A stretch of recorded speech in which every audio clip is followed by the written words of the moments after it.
So, what actually comes to mind when you think of Aisha bint Abi Bakr? Often revered as the mother of the believers. For a lot of people, she's simply known as the youngest wife of Prophet Muhammad.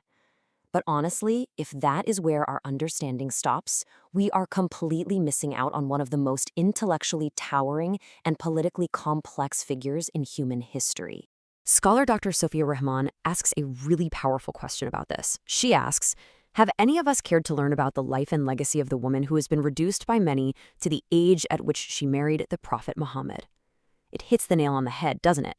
For centuries, Aisha's massive, unmatched legacy has kind of been overshadowed by modern fixations. And that leaves a brilliantly, vibrant, fiercely intelligent woman buried under just a single biographical detail.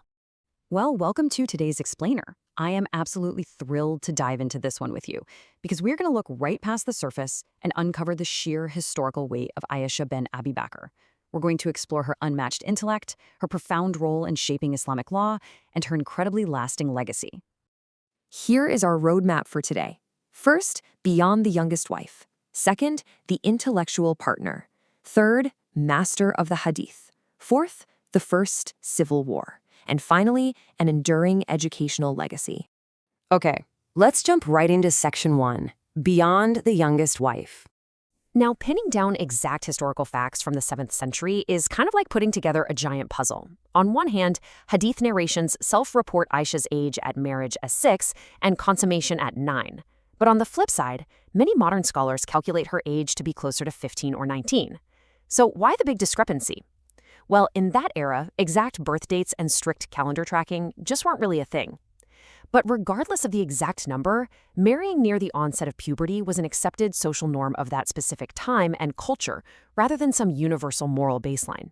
But you see, stopping at her marriage completely misses the bigger picture. The truth is, Aisha lived for 44 years after Prophet Muhammad passed away.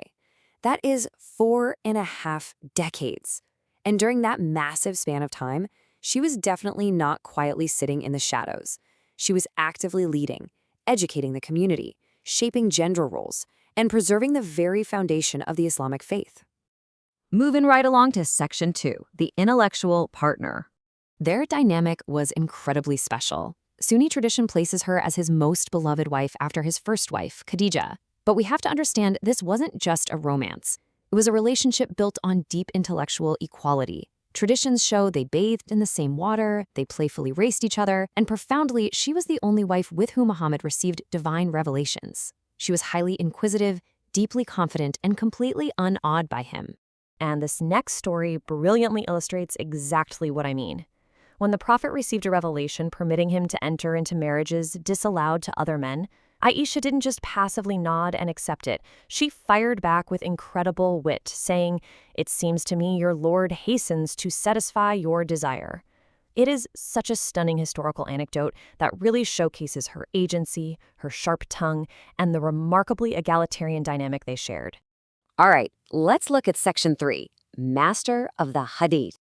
To really grasp her legacy, we need to demystify two crucial terms. Aisha was a faqih, which is a masterful female jurist who could expertly derive Islamic law. She was also a muhadditha, a female scholar and transmitter of hadith, which are the recorded sayings and actions of the prophets. Now, these aren't just polite honorifics. They represent serious, rigorous academic authority. 2,210. That is the absolutely staggering number of hadiths Aisha is credited with narrating. Because of her sharp memory and her intimate, day-to-day access to the Prophet's private life, she transmitted crucial knowledge on everything you can think of, from daily ritual practices and inheritance law, all the way to complex theology and eschatology. But here is the thing. She didn't just repeat what she heard. She actively corrected other prominent male companions. For example, when the companion Abu Sa'id al-Khudri claimed that women were forbidden to travel for the Hajj pilgrimage without a male guardian, Aisha quickly refuted him. Looking at the women around her, she pointed out a simple, lived reality. She said, "Not all of you have a mahram." She used pure logic and an ethic of care for women to safeguard the religion from overly restrictive interpretations. She achieved all this through a rigorous, highly structured methodology. First, if a companion narrated a saying, she checked it for any conflict with the Quran. Second, she measured it against the Prophet's actual sunnah, which, remember, she witnessed firsthand. And finally, She applied her own independent intellect to detect any internal fallacies in their logic. She was literally an absolute master of critical thinking. Okay, let's move to Section 4, the First Civil War. We have to talk about the First Fitna, or the First Islamic Civil War.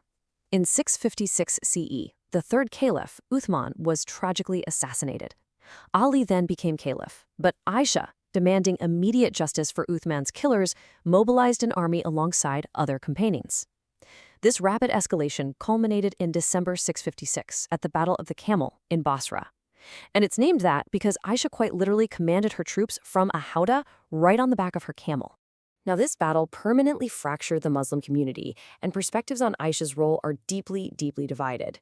The Sunni perspective maintains that she sought reconciliation and justice, was honorably pardoned by Ali after the battle, and is revered as a scholar who thereafter retired from politics. Conversely, the Shia perspective holds that she sinned by rebelling against the legitimate caliph, transgressed the Quranic command for the Prophet's wives to stay in their homes, and she is highly criticized for her partisanship and inciting conflicts. But, despite the horrific bloodshed, historical records from the Sunni tradition note a deeply respectful reconciliation between the two. As she prepared to leave Basra, Aisha addressed the people, saying, "My children, none of us should have any grief towards the other. He," meaning Ali, "is one of the good people."